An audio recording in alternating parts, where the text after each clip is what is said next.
Bueno, ahí se escucha y se ve bien, doctor. Muy bien. Listo. Buenos días a todos. Muchas gracias por asistir. El día de hoy tenemos una revisión muy importante sobre distrofia endothelial de Fuchs, que nos lo va a compartir la doctora María Isabel Maya, experta en el tema. Y sobre esto es importante hablar que es una patología que puede no ser tan frecuente, pero pienso que es que no la buscamos tanto. Es María nos va a dar como los tips de cómo encontrar esos pacientes y manejarlos apropiadamente. María Isabel, adelante. Listo, muchas gracias, doctor. Buenos días para todos. Mi nombre es María Isabel, para los que no me conocen. Soy residente de tercer año de la UPB y el día de hoy les vengo a hablar sobre distrofia endotelial de Fuchs. Este es el contenido que les propongo para el día de hoy. Primero vamos a hablar algo sobre epidemiología, luego pasaremos a hablar sobre la fisiopatología, cómo es el examen físico de estos pacientes y qué hallazgos vamos a encontrar, cuál va a ser la clínica, cómo se clasifica esta enfermedad, cuáles diagnósticos diferenciales tenemos que tener en cuenta pues para esta patología y por último el manejo. Entonces, la manera de introducción, sabemos que la distrofia endotelial de Fuchs es una enfermedad bilateral del endotelio corneal que está caracterizada por una pérdida acelerada de las células endoteliales y también va a estar acompañada de unos cambios en la membrana de Descemet y pues asociado a esto está la formación de gutas, que ya vamos a ver esto más a profundidad. Sabemos que la pérdida visual de estos pacientes y la alteración visual se va a dar principalmente pues, por todos estos cambios, tanto en la membrana de Descemet como en el endotelio de las gutas, y también se va a dar porque el endotelio, como vamos a ver más adelante, va a ser súper importante en la transparencia corneal y va a tener como toda esa función de bomba, por decirlo así, y saca como tal todo el agua que tiene, pues, o el edema que tiene la córnea. Ya lo voy a explicar más a profundidad. Listo, sabemos que el trasplante es el tratamiento definitivo como tal para esta entidad y la distrofia endotelial de Fuchs a nivel mundial es la primera causa de trasplante y por eso pues es una entidad muy importante. Probablemente aquí no la tengamos tan comúnmente, pero es la primera causa de trasplante corneal a nivel mundial.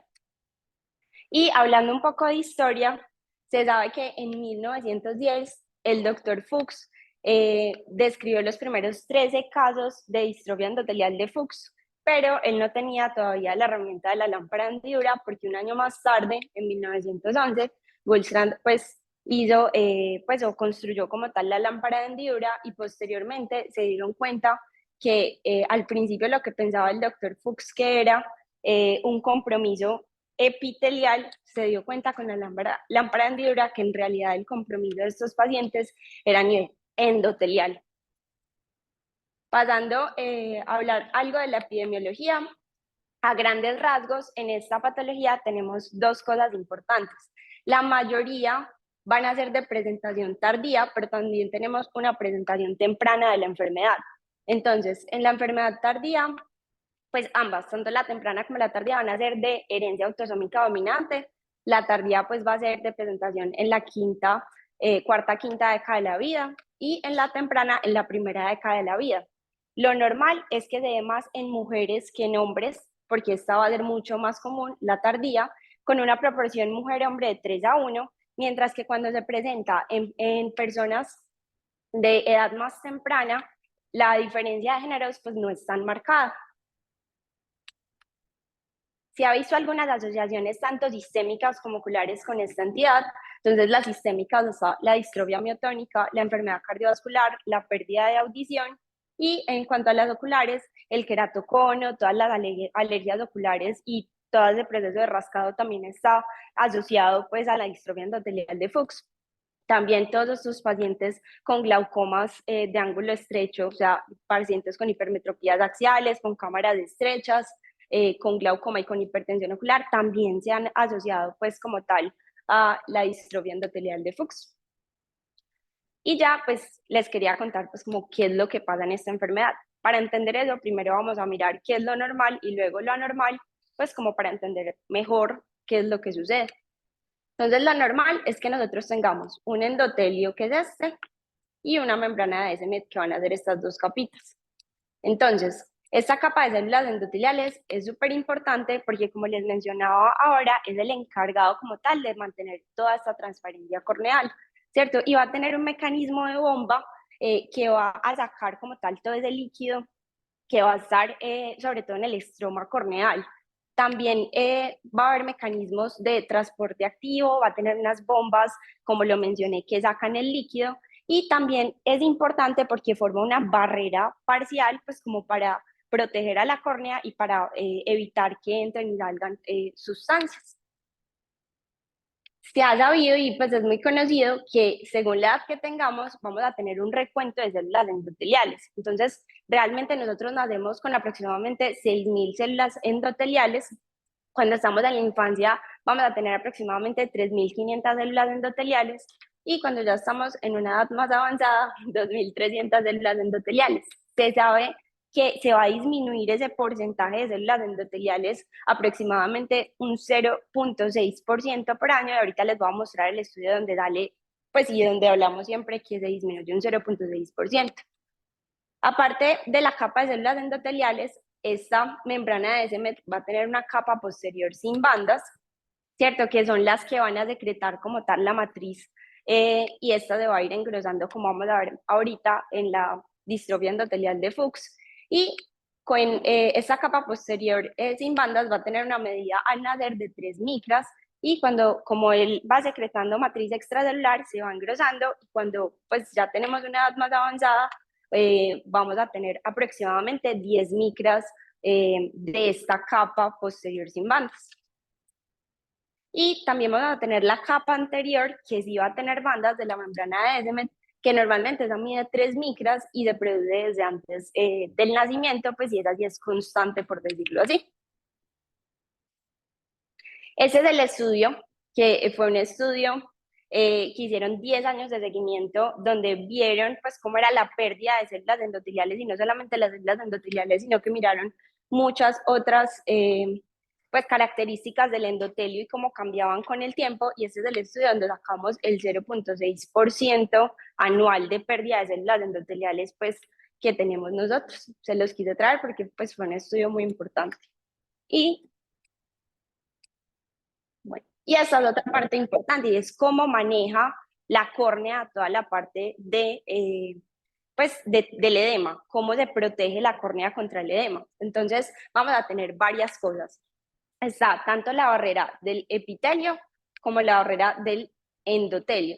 El epitelio va a ser un poquito más impermeable que el endotelio, pero aún así el endotelio sigue siendo mucho más impermeable que el estroma. Entonces va a ser como tal la primera barrera que tenemos contra pues, el edema como tal de la córnea. Fuera de eso, hay una cosa que se llama la presión de hinchado del estroma, y es que si nosotros quitamos el epitelio del endotelio, pues lo que sigue como tal es el estroma, y este en presencia como tal de líquido lo que va a hacer es que se va a hinchar y va a aumentar su tamaño. Pues también están los transportes iónicos tanto epiteliales como endoteliales, que lo que van a hacer tanto en el epitelio como en el endotelio es sacar como tal todo ese líquido.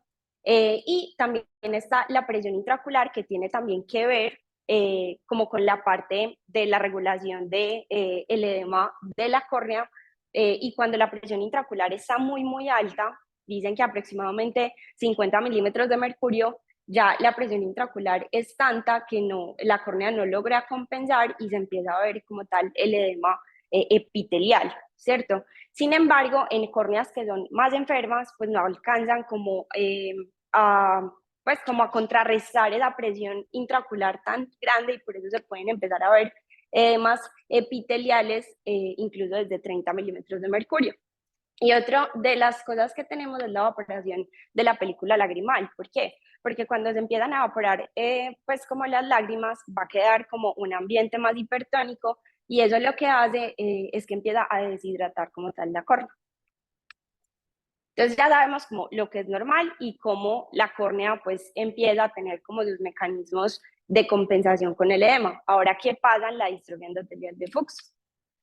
Entonces, esta es como tal la córnea en una distrofia endotelial de Fuchs, donde la capa de células endoteliales que veíamos a nivel, pues cuando era normal, no tenía pues como estas células endoteliales pleomórficas. Lo que pasa aquí es que como hay una disminución tan marcada de las células endoteliales, tanto a nivel central, que son mayores a nivel central que a nivel periférico, la distrofia endotelial de Fuchs va a empezar a hacer como una disminución de estas células más a nivel central que a nivel periférico.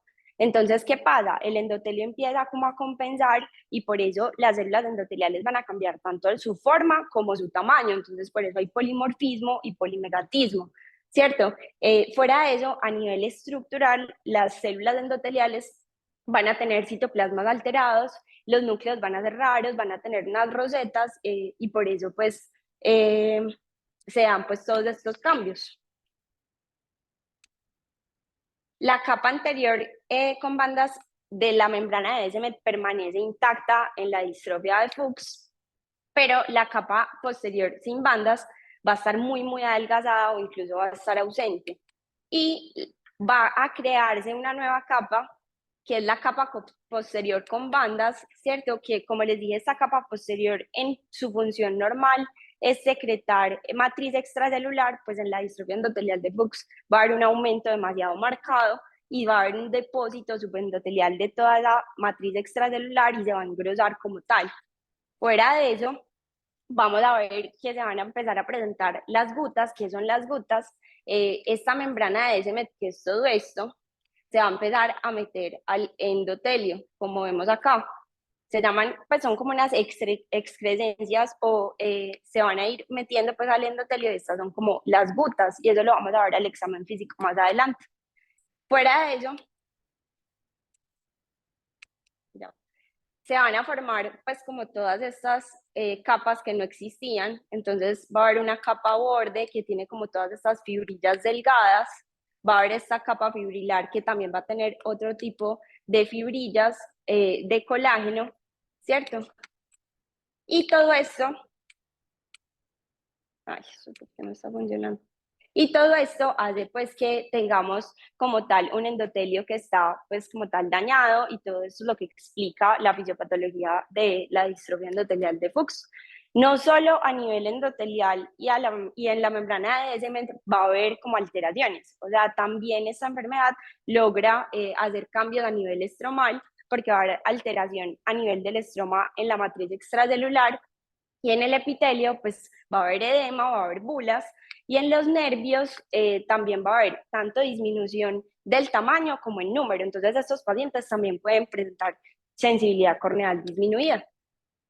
Entonces aquí pues traigo como parte de la fisiopatología cuáles son las vías pues que producen que se dé como tal toda esta disminución de células endoteliales. Entonces, lo que pasa es que hay acá unas mutaciones a nivel del ADN y eso hace que haya un montón de proteínas no plegadas, ¿cierto? Y eso genera mucho estrés a nivel del retículo endoplásmico y a través de todas estas vías va a generar apoptosis. La mitocondria también es súper importante porque va a empezar a generar también muchos ROS y eso también por esta vía va a llevar pues a apoptosis.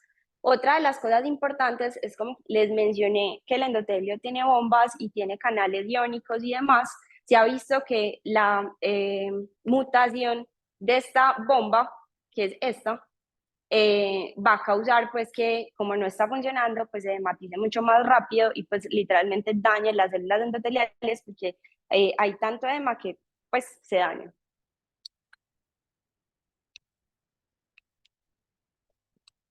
No. Y esto es un círculo vicioso, entonces van a pasar muchas cosas. Como les mencioné, va a haber mucho estrés oxidativo, tanto por parte, pues van a haber factores endógenos y exógenos que nos van a llevar a este estrés oxidativo y todo eso también nos va a llevar a un montón de cosas. Se daña el ADN, se dañan las mitocondrias, también va a haber daño en la matriz extracelular, se van a empezar a crear las gutas, esas gutas van a crecer, van a empezar a crearse un conjunto de gutas y va a haber una coalescencia de las mismas, se van a dañar las bombas, entonces vamos a tener una disfunción de las bombas, un daño celular y pues vamos a tener un ambiente tóxico y todo eso lo que va a generar es que esa célula corneal endotelial que era normal pues va a tener pleomorfismo, polimegatismo, ¿cierto? Vamos a tener pues la formación de las gutas, la formación de rosetas, se van a disminuir la cantidad de células endoteliales y pues ya va a haber edema corneal. Esto pues lo voy a saltar, que es como muy parecido a lo que les acabé de explicar. Entonces, en cuanto a genética, como les mencioné, eso es una enfermedad que es autosómica dominante y es de, pues se presenta esporádicamente, y cuando uno mira en la literatura hay demasiados genes que están asociados a la distrofia endotelial de Fuchs, pero no les traigo esto como para que miren, sino que, o sea, está muy en investigación toda la parte de terapia génica. Entonces, esto es porque todos estos genes pues están siendo investigados, y pues por eso la importancia de saber qué genes están afectados pues como en esta enfermedad. Y en cuanto al examen físico, nosotros qué vamos a encontrar. Primero, hay que saber uno cómo debe evaluar en la lámpara hendidura a sus pacientes, porque las células endoteliales sí se pueden ver y tenemos que alcanzar a ver pues como tal todo el cómo está el endotelio, cómo está el epitelio. Entonces va a haber varios tipos de iluminación que nosotros podemos hacer con la lámpara de hendidura para evaluar muy bien todos estos aspectos. Entonces está la iluminación directa, que es cuando tenemos un ancho de luz de menos de 1 milímetro y podemos hacer una sección transversal óptica de la córnea. Acá podemos ver tanto el epitelio como el endotelio y podemos ver también el grosor corneal. Está también la refracción especular, que es cuando tenemos el brazo de las de hendidura a un ángulo de 60, y aquí es donde nosotros podemos ver mejor pues como cuáles son las características del endotelio, cómo están las células endoteliales, y poder pues como ver las gutas y demás. Y también las podemos ver por retroiluminación. Acá se ven mucho más fácil pues como las gutas. Acá les traigo pues como un videito. Entonces acá, por ejemplo, vamos a ver cómo ese aspecto martillado pues como de las células endoteliales. Acá se ven muy bonitas, cómo se ven como todas estas células endoteliales, y eso sí se puede ver en la lámpara hendidura, solo que nos tenemos como que entrenar y buscar. Podemos ver el edema corneal que se puede ir dando en estos pacientes, y ya estadios súper avanzados con bulas epiteliales y demás.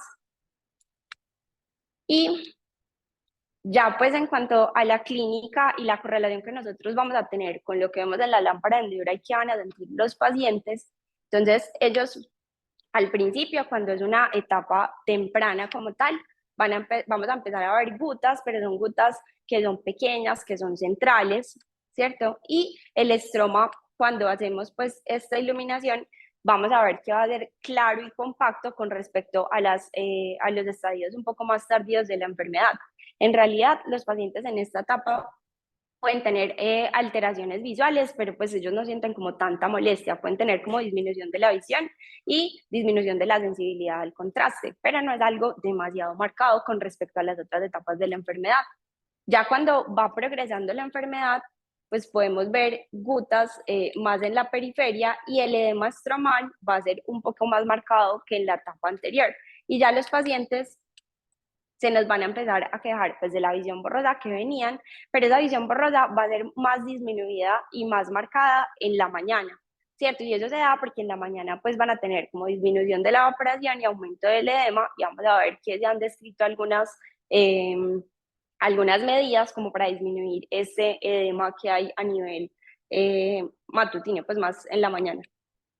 Y a nivel, pues ya cuando la enfermedad está mucho más avanzada, pues ya vamos a alcanzar a ver bulas que están en el epitelio, y en el estroma pues vamos a ver más edema que en las etapas anteriores. Y una cosa muy importante de esta etapa es que cuando ya esas bulas que tienen los pacientes, hay una ruptura, los pacientes sí se van a quejar demasiado, van a tener dolor, epífora, va a haber inflamación de la cámara anterior, los pacientes van a tener deslumbramiento, incluso llegar a haber fibrosis subepitelial, y pues puede haber una queratopatía neurotrófica que se nos va a evidenciar pues con todas las úlceras corneales y demás. En cuanto a la clasificación de la enfermedad, esta es como la clasificación clásica, ¿cierto? Que es la clasificación de Kramer, en donde nos dicen por grados, según como tengamos las gutas, cuál es el grado en el que está mi paciente.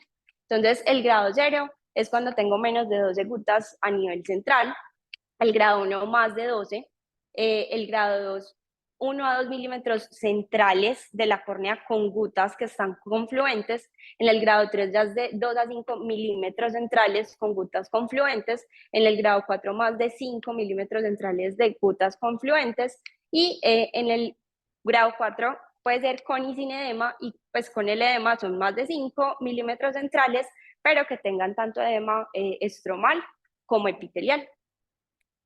Pero pues encontré una revisión de este año muy grande sobre la clasificación en distrofia de Fuchs, y en realidad ya les voy a mostrar que, pues les mostré la clásica, pero han existido y han creado todas las clasificaciones que ustedes quieran, tanto a nivel clínico, lo que ven en la lámpara hendidura, cómo se clasifica con microscopía especular, y ellos en esta revisión quisieran como recolectar todo lo que pues todas las clasificaciones que han salido para distrofia endotelial de Fuchs.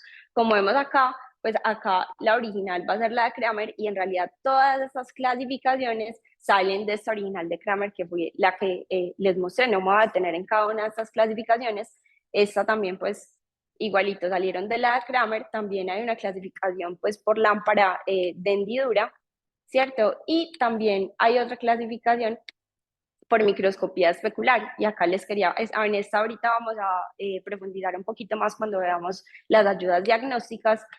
Acá les quería mostrar pues que en la literatura hay demasiadas clasificaciones de distrofia endotelial de Fuchs, pero yo creo que lo más importante es tener en cuenta pues la clásica, que es la de Kramer, y esta de la microscopía especular, que ya la voy a profundizar. Entonces, en cuanto al diagnóstico, primero y antes que hacer el diagnóstico hay que diferenciar una cosa, y hay pacientes que tienen córneas gutatas, pero simplemente tienen córneas gutatas que no van a evolucionar a una distrofia de Fuchs, y eso hay que diferenciarlo. Entonces, las córneas gutatas, que son esa alteración aislada de la membrana de Descemet, pero no hay afectación como tal en las otras capas, como si lo vimos a nivel de la distrofia de Fuchs, que sí puede comprometer las otras capas. Entonces, no toda córnea gutata se va a convertir en una distrofia de Fuchs, y por eso es que tenemos que tener en cuenta a la hora de examinar a estos pacientes cuáles son los antecedentes familiares, la parte genética, y si hay o no edema corneal, que eso nos va a ayudar a diferenciar entre la una y la otra. Entonces, en cuanto a los síntomas, como les había mencionado, los pacientes lo que más se van a quejar es de la disminución de la agudeza visual, es deslumbramiento y dolor, pues cuando ya están en estadios muy avanzados y cuando las bulas pues empiezan como a comprometerse. Y por eso se han creado algunos cuestionarios para valorar toda esta sintomatología, que creo que las deberíamos usar y estar pues como anotándolos en nuestras historias clínicas, porque esta parte subjetiva del paciente también nos sirve a nosotros como para tomar decisiones clínicas y decisiones quirúrgicas, y saber qué hacer con el paciente, saber subjetivamente el paciente qué está sintiendo. Acá les dejo pues como los cuestionarios, este se llama el BFUX. Y en cuanto a las ayudas diagnósticas, vamos a tener varias cosas. Está la microscopía especular, la microscopía confocal, el recuento de células endoteliales, la paquimetría, el pentacam, el OCT de segmento anterior. Entonces, empezando por la microscopía especular, pues, lo que hace la microscopía especular como tal es enfocarse en las células endoteliales, y algo a resaltar acá es que nos va a mostrar las células endoteliales, pero por defecto y por automatización muchas veces nos muestra la parte central como tal de las células endoteliales. Pero como les dije, la distrofia endotelial de Fuchs va a empezar a comprometerse en la zona central. Entonces, lo ideal con estos pacientes es obtener una microscopía especular que sea más de la periferia, y que no sean con esos métodos automatizados de conteo de células endoteliales, sino que sea más manual, para tener una toma mucho más confiable que con respecto a las tomas automatizadas, que casi siempre cuando uno lo manda, le mandan es el automatizado. Fuera de ello, esta microscopía especular pues nos va a mostrar las gotas, ya les voy a mostrar unas foticos, y nos va a dar unos valores. Entonces nos va a dar el valor de pleomorfismo, que cuando es menor de 50% uno tiene que empezar a abrir los ojos. El coeficiente de variación, que es cuando es más del 40% el coeficiente de variación de esas células endoteliales, también hay que empezar a alarmarnos. cuando hay células, un conteo de células endoteliales menor a 1000, ya también pues hay que mirar como, bueno, este paciente tiene un conteo de células endoteliales muy bajito.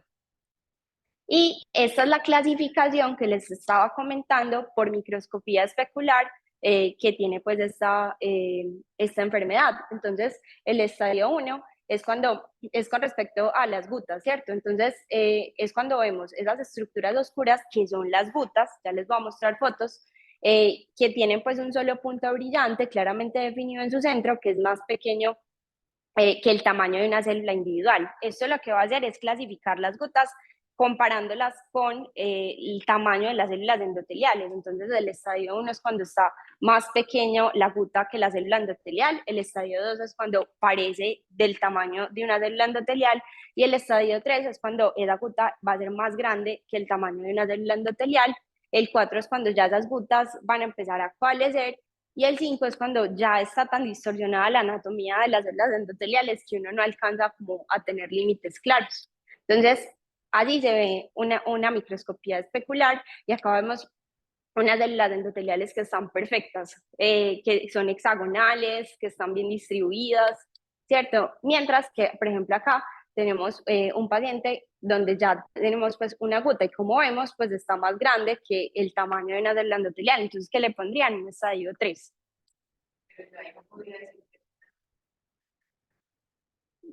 Sí, por eso hay que empezar a diferenciar, pues, si en la familia hay antecedentes, pues, como de enfermedad, pues, de córnea gutata, simplemente que no progresa a distrofia de Fuchs, porque como esto es una enfermedad genética, hay que mirar, pues, como la parte familiar. Y hay que estarlos guiando, porque, pues, realmente no todas las córneas gutatas, como les mencionaba, progresan a distrofia endotelial de Fuchs. Pues, eso así es como seguimiento, diría yo. Y no sé, profe, si le respondí ahí la pregunta. Es un poquito difícil de diferenciar. Y acá tenemos pues unas gotas que son mucho más grandes, acá hay unas más pequeñas, pero pues ahí ya vemos como el compromiso del endotelio en estos pacientes. El problema de esta microscopía especular es que necesita córneas claras para poderla hacer. Entonces, muchas veces estos pacientes en estadios más avanzados pues no van a tener córneas claras y pues no se le va a poder hacer este examen. Por ello, pues yo digo que esto es como la utilidad de la microscopía especular, es que nos permite hacer imágenes de endotelios en córneas que están más enfermas, es decir, en córneas que no están transparentes, la microscopía confocal nos puede ayudar, ¿cierto? Esta pues evalúa todas las capas de la córnea y necesita un gel de contacto para poderla tomar. Y acá podemos ver algunos ejemplos. Ay, ya.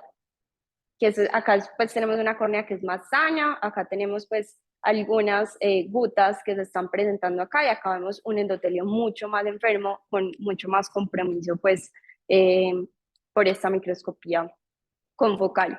Y esto pues era para recalcarles lo que les estaba mencionando, el conteo de células endoteliales, que pues existen como todos estos métodos automatizados, pero lo ideal pues realmente es hacerlo de manera manual y a nivel periférico pues para tener una toma mucho más confiable. Pues porque si nosotros lo hacemos en todo el área donde hay gutas, pues no vamos a tener un recuento endotelial que es confiable. Ahí nosotros no podemos estar viendo como tal las células endoteliales.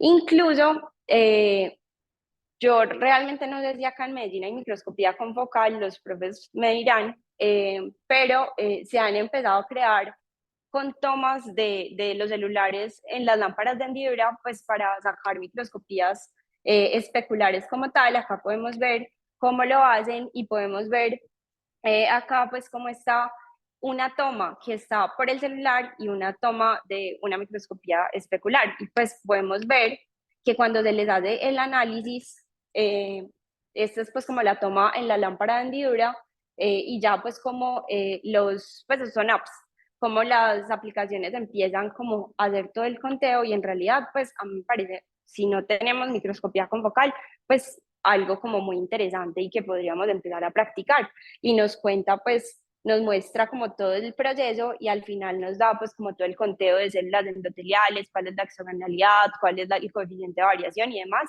y puede ser útil. Listo. Nosotros, ¿cómo vamos a ir viendo qué tan severo está el paciente o no por el grosor corneal, ¿cierto? Entonces, por eso es importante medir cuál es el grosor corneal de mi paciente. Aquí algo a resaltar es que las paquimetrías, cuando nosotros las pedimos, los grosores corneales se pueden dar de muchas maneras, pero lo más confiable y lo más recomendado es que sea una paquimetría por ultrasonido, ¿cierto? Porque muchas veces, pues como hablando con los asesores de la charla, que agradezco a la doctora Isabel y al doctor Mauricio, ellos me contaban que cuando uno pide como tal la paquimetría, sin especificar que es ultrasónica, muchas veces se la hacen por pentacam o te la hacen por otros métodos que no son tan confiables y lo ideal es que sea ultrasónica. Entonces, siempre que la vayan a pedir, poner en la orden que sea ultrasónica.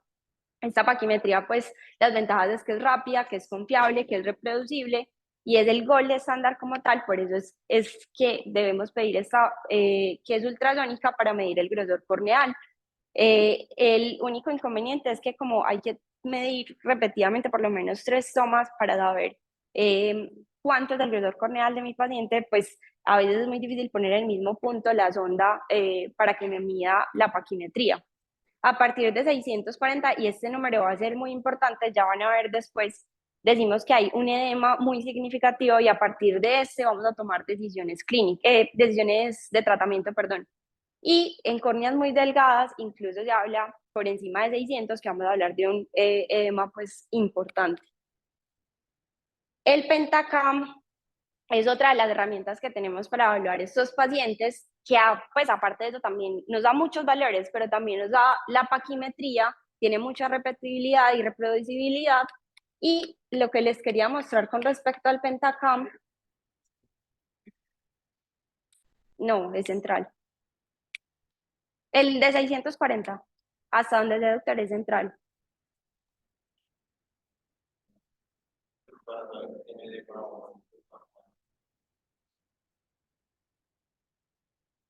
Bueno, y ya les voy a contar pues por qué ese 640 es importante.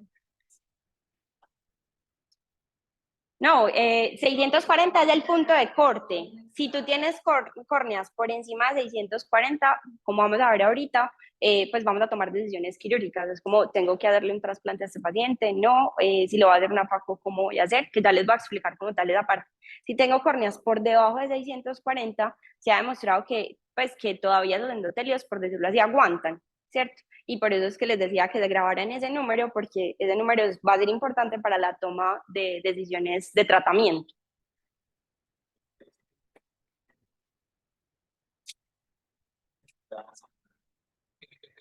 La paquimetría previa.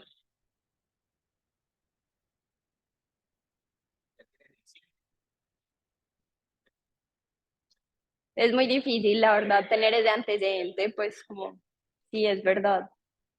Y aquí, como estábamos hablando de Pentacam, les quería mostrar que nosotros, pues lo que se quiere hacer con el Pentacam es que nosotros clínicamente, generalmente, no siempre vemos el edema, ya cuando está demasiado avanzado. Entonces, por Pentacam uno podría subclínicamente definir el edema. ¿Por qué? Por las características que vemos en el Pentacam, que son 3 características que son muy importantes y las debemos buscar en estos pacientes para mirar. Entonces, la primera es la pérdida del paralelismo de la transición paquimétrica. El término en inglés es isopax. No pude como definir, pues sí, también le pregunté a los profes cómo se traducía, pero ellos me dijeron que es como la transición paquimétrica, que es como el punto que une un grosor de la córnea y otro grosor de la córnea, que son igualitos. Normalmente tiene que ser como oval o circular. Cuando se pierde esa parte que es como oval o circular y ya empieza a ser de otra forma, ahí hablamos de esa pérdida del paralelismo, pues como esa transición paquimétrica, no sé si me entienden. Listo. También otra de las características en el Pentacam es ese desplazamiento del punto más delgado de la córnea. Como vemos acá, este circulito pues está súper desplazado. Y la depresión focal posterior de la superficie corneal, que sería este, pues que está demasiado marcado, acá está creo que en 29, pues uno por encima de 17 empieza como a alertarse. Entonces, uno con estas 3 características se ha encontrado que estas tres características que les acabo de mencionar van a estar en el 100% y en todos los pacientes con edema que está clínicamente pues, visible, está en el 81% de los pacientes con edema subclínico, que yo todavía no alcanzo a ver en la lámpara de Hendidura como tal es edema, el 42% de los pacientes sin edema lo pueden presentar y está en un 5% de los pacientes normales. Entonces, la propuesta es que por Pentacam nosotros también clasifiquemos el edema. Entonces, un edema clínicamente definido es el que yo veo en la lámpara de Hendidura, pero un edema subclínico es el que yo veo pues, a través del Pentacam, y un paciente sin edema es que yo no lo vea ni clínicamente ni por Pentacam. Listo, y pasando al OCT de segmento anterior, entonces, pues el OCT de segmento anterior tiene, pues, en cuanto a las ventajas, es que puedo ver todas las capas a nivel de la córnea, pues, con mucho detalle, pero no obtiene imágenes, pues, como tal, específicas de las células corneales endoteliales, entonces, pues, en realidad, no nos serviría mucho para esto. De pronto, nos detecta muy bien los desprendimientos de la DSM, como posquirúrgicamente para ver si tenemos que reintervenir o no. Y otra cosa es que nos puede hacer la relación de espesor central con respecto al periférico, que eso también nos puede ayudar como a valorar la gravedad que tiene el paciente, pero en realidad no se usa demasiado pues como en estos pacientes con Fuchs. Y acá les traigo pues este estudio donde acá tenemos los controles de córneas normales y acá podemos ver que hay un aumento como tal de la reflectividad y pues cómo se va aumentando pues, las bulas, cómo va a haber un aumento de la reflectividad y cómo pues se van formando pues todas las gutas, hay pliegues de la DSM, demás, que todo eso lo podemos ver por el OCT de segmento anterior. Pasando a hablar de los diagnósticos diferenciales, pues hay cosas que se parecen a la distrofia endotelial de Fuchs, que son la distrofia corneal polimorfa posterior, que normalmente pues también es bilateral, pero esta va, a diferencia de Fuchs, va a ser de inicios más en la infancia, normalmente los pacientes son asintomáticos, y acá lo que pasa es que las células endoteliales van a ir a reemplazarse por células epiteliales, y por eso es que podemos alcanzar a ver como bulas, por decirlo así, en el endotelio. ¿Cierto? Y acá pues vemos un paciente donde vemos esas opacidades como disiformes en un paciente con una distrofia corneal polimorfa posterior. También está la distrofia endotelial hereditaria congénita, que pues también es congénita, entonces de la infancia, y por eso pues genera ambliopía y nistagmos. Acá podemos ver el edema pues y las bulas en un paciente con esta enfermedad. La queratopatía pseudoexfoliativa, que como su nombre lo dice, pues vamos a encontrar pseudoexfoliación, daño celular, y va a haber una distribución más difusa, que sabemos que Fuchs es de central a periférico, esta va a tener una distribución más difusa del edema, ¿cierto? Y acá podemos ver pues como todo el depósito de pseudoexfoliación, el edema es muy difuso, y acá podemos ver como a nivel periférico como todo ese material pseudoexfoliativo se deposita pues a nivel periférico. Y la queratopatía bulosa afáquica o pseudofáquica, pues que es diatrogénica, que se da pues por esa descompensación inducida en cirugía, ¿cierto? Y acá la diferencia más grande es que el edema corneal inicia periférico y luego se va a ir a central. Entonces, pues esto es una queratopatía bulosa secundaria pues a un lente de cámara anterior, y pues acá vemos que el edema es un poquito más marcado a nivel periférico que a nivel central. Y eso es lo que les estaba diciendo, Fuchs va de central a periférico, la queratopatía pseudoexfoliativa va a ser más difusa y la pseudofáquica va de periférico a central. Bueno, y ya pasando al tratamiento, vamos a tener manejo tanto médico como quirúrgico. Entonces el médico, pues vamos a tener todas estas herramientas, y el quirúrgico, sobre todo, pues la queratoplasia, la desmetorrexis y pues unas más nuevas como la inyección de células endoteliales y el endoart. Entonces ya vamos a ver que a través del tiempo y cuando se fueron desarrollando como todas las técnicas de queratoplasias endoteliales, pues la queratoplasia penetrante se fue quedando atrás, y ya cada vez más, pues de SAEC pasamos a DIMEC y ya estamos pues en la parte de la desmetorrexis, que ya les va a explicar cómo que es. Entonces, empezando por el manejo sintomático, estos pacientes en horas de la mañana refieren que pues con ventiladores, con secadores, a veces se los ponen como para disminuir ese edema, ¿cierto? Y supuestamente pues mejora la agudeza visual en la mañana. En realidad pues como estudios claros de esto, de si sirve o no, pues realmente no lo sé, pero los pacientes lo refieren y la literatura también. También están las gotas y los ungüentos hiperosmolares, que lo que hacen es disminuir ese edema epitelial, pero el edema estromal lo dejan tal cual, ¿cierto? Y acá les quería traer este estudio que hizo la Academia Americana de Oftalmología, estudiando precisamente eso, si servían esas gotas hiperosmolares o no. Y hicieron un ensayo controlado laterizado doble enmascarado, donde les pusieron los colirios hiperosmolares en distrofias de Fuchs que ya estaban programados para queratoplasia. Fueron 68 pacientes. En un ojo, pues al mismo paciente, en un ojo se le puso placebo y en el ojo contralateral se le puso los colirios hiperosmóticos y se les midió por Pentacam el grosor varias veces, pues cada media hora hasta por 4 horas, tanto en la mañana como en la tarde, y se dieron cuenta que el grosor en los pacientes con placebo era de 626 y en los pacientes con las gotas hiperosmolares 622, y que la diferencia después de poner en una hora las gotas, una hora, pues comparando ya, y en una hora le vuelvo a tomar el Pentacam, en el placebo la diferencia fue de 11.2 y las gotas de 10.5. Realmente esto no es significativo, y por eso es que la academia dice que en realidad estas gotas hiperosmolares y ungüentos hiperosmolares realmente no sirven. Entonces es más como por práctica y pues que siempre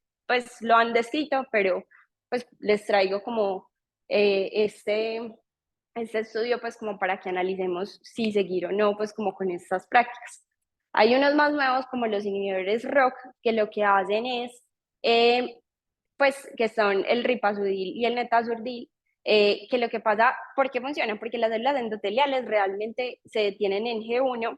Entonces si recordamos pues del pregrado, acá se detienen, ¿cierto? Y por eso estas células tienen un potencial proliferativo, y estos inhibidores ROCK van a aumentar la proliferación y la migración celular, y pues pueden restaurar la bomba endotelial y la función de barrera. Entonces, acá en un paciente que se hizo desmetorrexis, es decir, se le quitó por dentro pues toda la parte de la desmet y el endotelio, y se le empezaron a poner gotas de inhibidores ROCK. Vemos como las células de la periferia van y regeneran todas las células endoteliales centrales, ¿cierto? Algo importante en esto es que para nosotros poder usar inhibidores de ROCK tenemos que tener células endoteliales periféricas buenas, porque es que si las tenemos muy alteradas no me van a regenerar la parte del centro. Entonces, si tenemos acá un paciente, las verdes son buenas, las amarillas están más o menos y las rojas están ya muy alteradas. Entonces, si vemos a un paciente con células endoteliales buenas, le hice una desmetorrexis y le puse los inhibidores ROCK, van a alcanzar a reendotelializar todas estas células, mientras que si está todavía como con células sanas y otras más o menos alteradas, alcanza pues todavía pues a recomponer todo este endotelio, pero si las células están muy alteradas, no es capaz y el paciente se queda con el defecto. Y acá vemos pacientes donde estos inhibidores ROCK pues les han servido. Este es un paciente antes del inhibidor ROCK, 3 días después, 6 meses y 2 años. Y acá como la paquimetría mejora pues como con estos inhibidores, y el recuento endotelial cómo mejora. Otras cosas que se han estudiado han sido el anti-VEGF y los antioxidantes, pero está como muy apenas como estudiándose, apenas se mencionan, entonces pues no tengo como demasiada información como para darles, pero saber que estos se están estudiando en la distrofia. Y la otra es la terapia génica, que como sabemos es que tenemos pues un gen que no está funcionando, pues como muy a grandes rasgos, lo recortamos, quitamos el pedazo del gen que no está funcionando y ponemos el funcionante para que ya pues todas las proteínas y demás se puedan pues como tal funcionar. Acá hay algo muy importante y es el CRISP-Cas, que eso fue una molécula súper, súper importante en la terapia génica, que lo que hace es tener una ARN guía, que es el CRISP, que va a estar asociado a una enzima que es Cas, y esa la meten en una célula como tal, y lo que hace es que en el CRISP encuentra exactamente dónde está la mutación, y el Cas, como están acompañaditos, va y corta exactamente donde le digo el CRISP, y esto pues es súper importante, y esto ya se está estudiando en distrofia endotelial de Fuchs, donde vemos que pues todas estas, pues esto es como el ADN que está dañado, y por eso tiene como tal todas estas repeticiones de trinucleótidos pues dañados por la mutación que tiene, y están estudiando cómo ese CRISPR-Cas puede hacer como tal ese recorte para poder tener pues como ya un ADN funcionante y las proteínas y demás pues sean funcionantes. Y acá vemos como en ratones ya se está estudiando la terapia génica y se están haciendo ensayos, y vean cómo pasó de un endotelio a estar así, a estar así.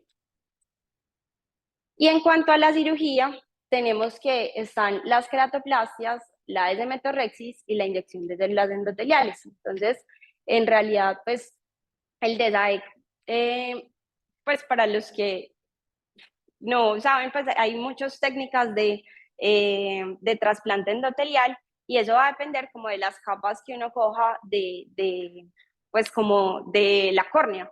Entonces, por ejemplo, acá el DESAEC lo que coge es estroma, la membrana de Descemet y endotelio. Entonces, en estos, ahorita les voy a mostrar, si hace una descemetorrexis, se quita la Descemet, se implanta pues estas tres capitas que les dije, y ya luego se fija con una burbuja de aire. Acá no va a funcionar. Bueno, les tenía unos videitos, de pronto el de Dime que funciona, que creo que se quedó como más descargado. Y ya en el DIMEC, a diferencia en el anterior, pues ya no vamos a coger nada de estroma, sino que vamos a coger solamente membrana de Descemet y endotelio, ¿cierto? Entonces uno primero tiene que preparar como la córnea donante, ¿cierto? Y pues según como el diámetro que necesite, lo va a trepanar, va a sacar, ya les voy a mostrar, va a sacar como tal esa membrana de Descemet y el endotelio, hace una descemetorrexis, luego pone como tal ese injerto, lo acomoda y le pone aire. Entonces, acá vemos cómo están preparando la córnea donante, la tiñen y empiezan a literal hacer como ese marcaje y a intentar desprender la descemet y el endotelio. Eso se hace en los 360 grados. Y lo intenta desprender, luego le quita como los restos periféricos, y ya luego sacan como tal, pelan como tal, pues la Descemet y el endotelio. Y ya luego ay, marcan pues como tal para hacer, para saber dónde hacer la descemetorrexis, hacen una paracentesis, hacen la otra, y inyectan azul.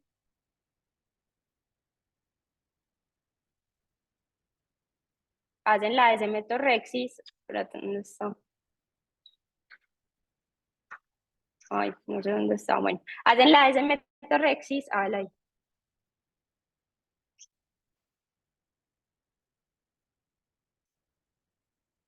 ya quitan como tal todo eh, la descemet y el endotelio, llenan, van a quitar pues todo el visco que tenían, y ya luego de la córnea donante, que lo metieron como en un cartucho, van y la inyectan, y ya por medio pues de tapping, o sea, de hacerle hacia la córnea, empiezan a organizar como tal este endotelio, así la van organizando, y ya luego le quitan como todo el líquido y la organizan y le ponen aire. Listo.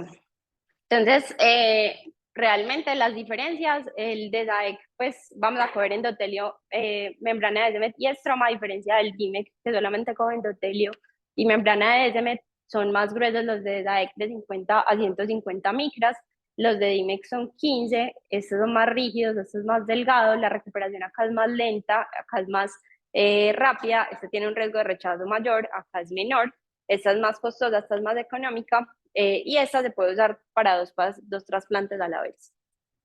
Esas son las complicaciones que pueden tener: desprendimientos del injerto, hemorragias intraoperatorias, aumento de la presión, una retsabalía, fallas primarias y secundarias del injerto, catarata, edema macular, cambios hipermetrópicos.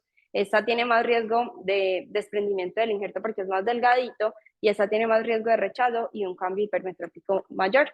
Y ya la queratoplastia penetrante, que en realidad es solo como por mencionarla, pues en realidad tiene mayor riesgo de complicación, y por eso pues esta pues ha sido desplazada por las otras técnicas. Algo que se está haciendo es la desmetorrexis, que es quitar, pues, o sea, esa parte que les mostré de los trasplantes, pero dejarlos sin injerto, ¿cierto? Y acá podemos ver cómo, por ejemplo, esta paciente en cada uno de sus ojos se le hizo una desmetorrexis y cómo mejoró la parte endotelial, ¿cierto? En realidad, lo mismo, la desmetorrexis, se necesita un endotelio periférico muy sano para que pueda funcionar, lo mismo que les había explicado. Y va a depender de muchos factores, pues si sirve o si no sirve, pero no se considera como tal el tratamiento convencional. Está la inyección de células endoteliales, que está indicada en casos graves. Simplemente se introducen células endoteliales cultivadas en la superficie corneal para reemplazar todas estas células endoteliales que está dañada. Y pues vamos a ver que acá lo que se hizo es coger de una córnea donante, cultivar esas células endoteliales corneales, ¿cierto? Acá pues van a hacer la desmetorrexis y van a inyectar como tal estas células endoteliales, y el paciente se tiene que quedar 3 horas boca abajo para que peguen como tal esas células endoteliales. Y acá vemos 11 posoperatorios de ese que fue el primer estudio de Kinoshita, pues de esos 11 pacientes, que fue muy exitoso. Y a 5 años siguieron esos mismos pacientes, y en realidad la función endotelial en 10 de los 11 ojos estaba muy bien. La densidad corneal media estaba en 1257 más 467 células por milímetro de cuadrado, y la agudeza visual estaba muy buena en la mayoría de los ojos. Y pues acá les traigo como el grosor antes de la cirugía a 3 años y a 5 años de un paciente, pues mejoró bastante. Entonces, pues la seguridad y la eficacia de estas células endoteliales inyectadas es muy buena. También están las células endoteliales magnetizadas, que es algo de lo que se está hablando últimamente, y es que estas células endoteliales las magnetizan para que no necesite el paciente quedarse boca abajo esas 3 horas, y ayudan a que se peguen, por decirlo así, mejor estas células endoteliales al endotelio. Y podemos ver acá, por ejemplo, en los controles y en esas células endoteliales que están magnetizadas, como el control al séptimo día posoperatorio es mucho mejor. Estos son conejos, en conejos. Es mucho mejor en las células endoteliales magnetizadas que en las que no. Y les ponen un imán, que no les dije qué pena, pues como encima, para que, encima del ojito, para que estas células literalmente se peguen al endotelio en el posoperatorio.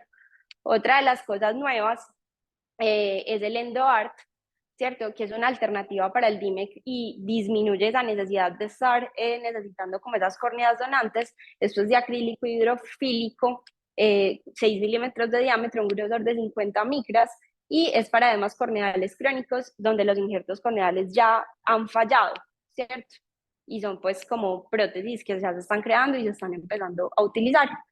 Y otra de las cosas pues son las células madre pluripotentes, ¿cierto? Que pues cogen células madre de cualquier cosa y las empiezan a diferenciar en endoteliales. También están buscando cómo coger de las células madre endoteliales como tal, para no tener que sacar células madre pluripotentes, porque a veces diferenciarlas es un poco difícil, y las están sacando ya pues de células madre endoteliales como tal y las cultivan. Y acá vemos cómo las inducen, las aíslan, ¿cierto? Las cultivan y las pueden poner simplemente pues como inyectadas todas, o las pueden cultivar como en un soporte e introducirlas al ojo también con un soporte, o sin este pues también, o sea, están buscando varias técnicas. En realidad se está estudiando demasiado. Cuando uno mira en clinical trials, a hoy pues hay 79 estudios de distrofia endotelial de Fuchs, mirando pues como técnicas alternativas o qué hacer con estos pacientes. Y pues ya como para concluir, tenemos que las menos invasivas y cuando tenemos estadios más tempranos, pues la terapia con los medicamentos puede funcionar. Luego, cuando tenemos estadios más severos, pues toda la parte de ingeniería celular nos puede ayudar, y ya cuando está muy severo y procedimientos más invasivos, las queratoplastias endoteliales. Otra cosa que les quería mencionar rápidamente es la facoemulsificación en Fuchs, porque estos pacientes nos pueden llegar, y eso era lo que les decía del 640. Este fue el estudio que demostró que en pacientes con Fuchs, cuando tenían mayor de 640 micras de grosor, pues, va a haber una descompensación corneal inminente. Sí o sí se va a descompensar esta paciente luego de la FACO. Entonces hágale un manejo combinado. Hágale la FACO y hágale un trasplante endotelial. Cabe resaltar que este estudio en los pacientes que tenían menos de 640 micras al año de la cirugía, luego de la FACO, no se descompensaron. Es decir, pues al paciente que tiene menos de 640, yo le puedo decir que le voy a hacer solo la FACO y que no le voy a hacer un trasplante endotelial con una muy buena seguridad. Hasta el 90% a un año no descompensan su córnea. Y en este estudio, pues uno puede hacer trasplante endotelial, FACO o un manejo combinado, y pues va a haber pues como algunas condiciones. Entonces la FACO en estos pacientes que tienen Fuchs temprana, pero ya tienen catarata visualmente significativa y pues que tengan una córnea, como les dije, no tan gruesa. Y claramente tenemos que cuidar mucho la parte del endotelio, entonces ojo con el FACO, el viscoelástico, usarlo mucho. En la queratoplastia endotelial solita, en realidad esto es muy raro porque les dije que la mayoría de los pacientes iban a ser tardíos y pues generalmente ya nos llegan con algún grado de catarata, pero en pacientes con Fuchs que tienen, pues que son de presentación temprana, menores de 50 años, no catarata y cámaras anteriores preguntas, yo le podría hacer solamente el trasplante. Y pues hay que saber que estos pacientes, pues el injerto lo que hace es hipermetropizar un poquito la fórmula. Entonces, en estos pacientes, cuando yo voy a calcular el lente intraocular, disminuirles 0.5 de la refracción planificada. Y recordar que siempre debemos usar hidrófobos y no hidrófilos por el riesgo de opacificación en estos pacientes que van a ser llevados a queratoplastia endotelial. Y combinados cuando ya tenemos una fucsia importante y catarata importante. Pues es más o menos eso. Entonces, cuando conclusiones, tenemos que esta enfermedad se da más que todo en mujeres, cuarta, quinta década de la vida, es autonómica dominante. Cuando la fisiopatología está, pues la parte genética, hay una alteración en las proteínas canales y bomba, va a haber mucho estrés a nivel del retículo endoplásmico, va a haber gutas, el examen físico, mirar las gutas, cómo están las células endoteliales, el edema, si hay bulas. La clasificación está la de Crackmer, también hay unas por lámpara hendidura y está la de la microscopía especular. Y el diagnóstico se puede hacer por paquimetría, pues podemos ayudarnos con paquimetría ultrasónica, microscopía especular, con focal, pentacam o ZTA. Y el manejo, podemos tener manejo médico, que las últimas que han salido son los inhibidores de ROCK y la terapia génica, y el quirúrgico, las queratoplastias endoteliales, la desmetorrexis y las células endoteliales. Muchas gracias. No.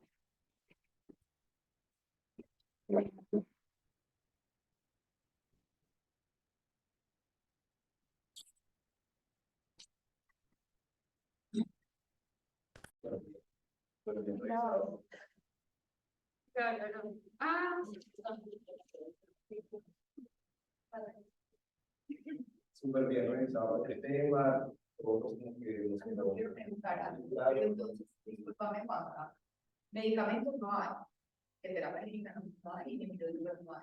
Tú decías que el IME funciona y las células endoteliales periféricas. La es por eso. es diferente. La es pues Y yo lo creo que todo y no como, no porque funciona si tengo con el inhibidor de robo. No, si yo estoy hablando del límite, tú dijiste. la es La El DIUE. Ah, es diferente. Cuando uno quita la DSM, pero le tiene que poner poquitas. Ajá, por eso, para que las endosmeliales tienen eso ahí, ¿cierto? Pues eso no se hace.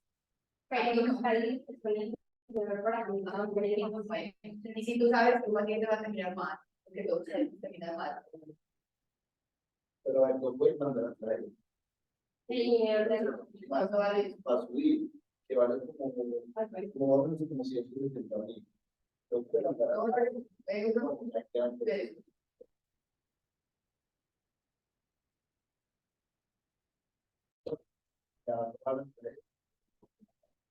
Lo usan.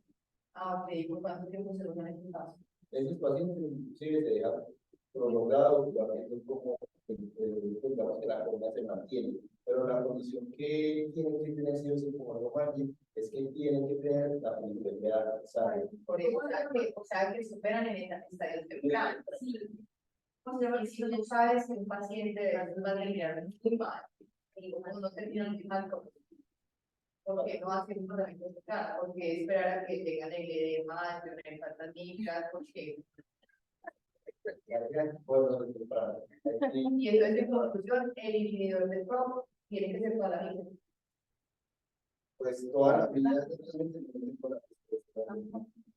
A tu no pasa nada. Si yo no quito las células endoteliales que se formaron, se van a dañar nuevamente.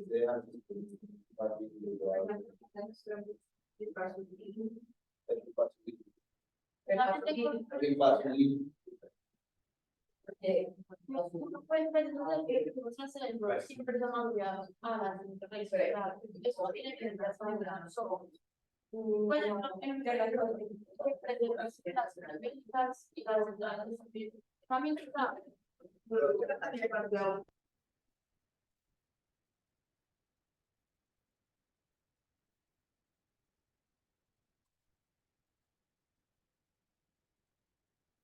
Sí, inclusive lo que yo le vi al doctor Mauricio alguna vez es que algún paciente con Fuchs le traiga el paciente que la va a Pues en realidad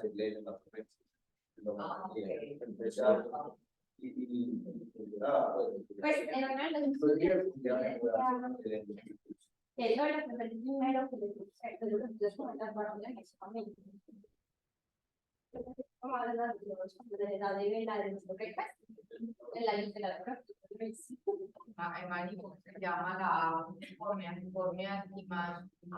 Esto, ya te las pongo.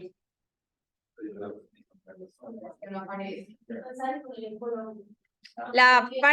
Para la microscopía.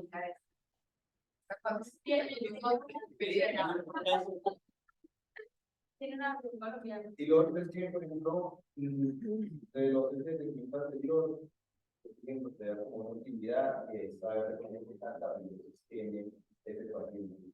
Para definir si es, digamos, va a un nivel, pues se sabe que hay que probar un capítulo.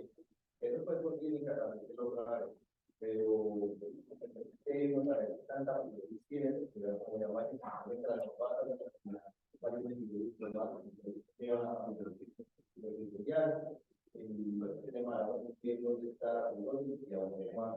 bueno,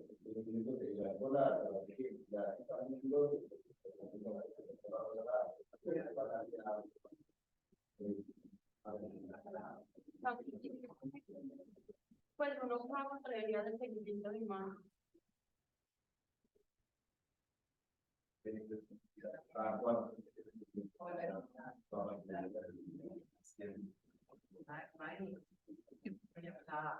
Ya la estoy buscando acá. Acá tengo el artículo. Sí, me iba a decir. Ya.